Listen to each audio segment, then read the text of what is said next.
मानसिक शक्तियों से रहित थे, किंतु प्रयत्न द्वारा उनमें भारी परिवर्तन आ गया। उनका दुर्बल व्यक्तित्व प्रबल व्यक्तित्व में परिणत हुआ। साहस का उदाहरण लीजिए, बहुत से सफल व्यक्ति पर इस गुण से रहित थे।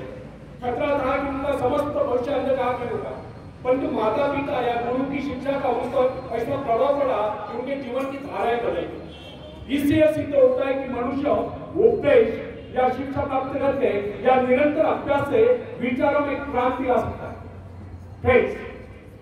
साहस पर मनुष्य का जन्मसिद्ध अधिकार है। साहस के भाव परिपक्व होने पर वही व्यक्ति जो पहले काहे समझा जाता था, शौर्य पराक्रम की कारनामे कर लोगों को चकित कर देता है। जब हम भय संजय निराशा से ग्रस्त स्थिति में होते तब हम सही निर्णय नहीं कर पाते। उचित एक ठोस निर्णय केवल उसी समय किया जा सकता है जब मस्तिष्क सही स्थिति में निराशा, क्रोध, भय, ईर्ष्या, द्वेष आदि के पार्दों से घिरकर अंधकार में न।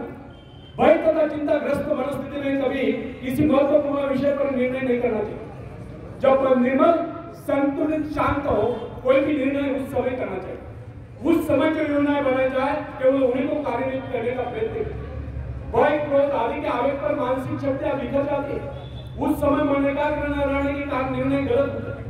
यदि मनुष्य सही शिक्षण प्राप्त करे या मन को अभ्यास कराए तो निराशा, क्रोध, ईर्ष्या, द्वेष आदि विचारों को कुछ क्षणों में अपने मन से निकालकर बाहर कर सकता है तथा प्रसन्नता का अनुभव कर सकता है।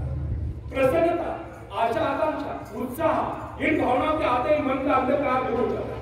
अतः व्यक्ति को चाहिए कि रचनात्मक विचारों को हर समय अपने मन में रखे। सभ्यता की प्रत्येक नई आवश्यकता मानव मस्तिष्क को नई चुनौती देती है और जिस प्रकार जानवरों तथा मनुष्यों के शरीरों में जलवायु तथा वंश रक्षा के उद्देश्य से समय की आवश्यकता के अनुरूप लगातार सुधार होता चला गया है, उसी प्रकार आज के परिवर्तित आवश्यकता वाले संसार की मांग के अनुरूप मनुष्य को भी अपने मस्तिष्क को सुधार कर मुकाबले के लिए तैयार करना होता है।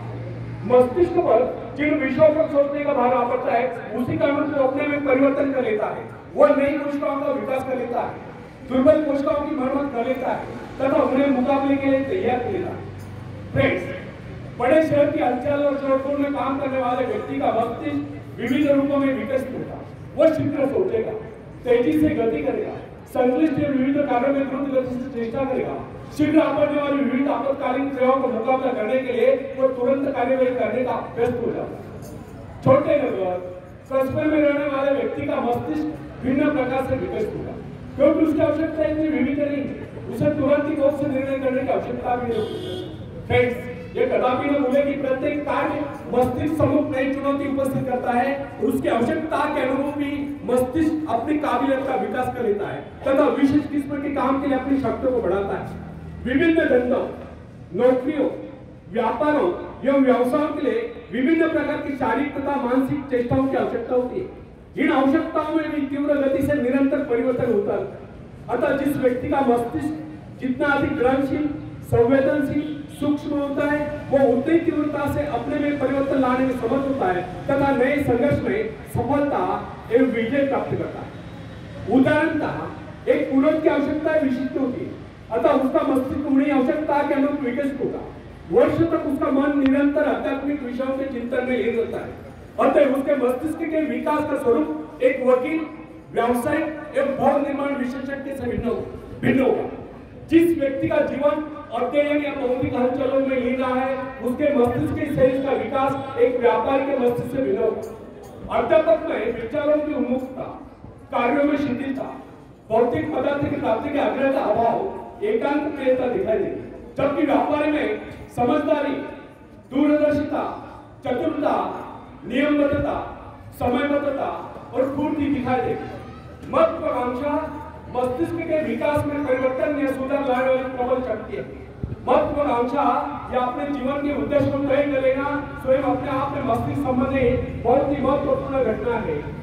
वैज्ञानिक लोग मस्तिष्क को विकसित करने की संभावना पर खोज करने में व्यस्त है। समय आएगा जब मस्तिष्क के विकास के रहस्य को मानव जान लेगा और इससे मनुष्य के चरित्र के विकास का कार्य सरल हो जाएगा। तब तक हमारे लिए इतना जान लेना पर्याप्त है।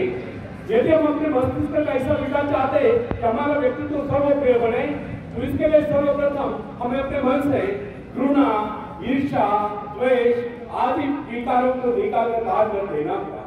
जब यह गुण हमारे भीतर रहे होंगे तब हम हर क्षेत्र में अपने पाँव जमा सकते हैं, दुनिया जहां से सहयोग ले सकते हैं तथा सफलता की ऊंचाइयों को छू सकते हैं। आखिर में एक शेर में सुनाता हूं, तुम उड़ सकते हो मुक्त आकाश में, तुम मुक्त आकाश के पंछी हो, तुम व्यर्थ ही डरे हो, तुम भूल गए हो कि तुम्हारे पास पंख है, तुम पैरों से चल रहे हो, तुम आकाश में उड़ सकते हो, थोड़ा फड़फड़ाओ ताकि तुम्हें एहसास हो जाए। ध्यान से भरोसा पैदा करने के लिए तुमने कुछ खोया नहीं, तुम सिर्फ भूले हो कि अपने पास पंख है, अपने पास पंख है। धन्यवाद।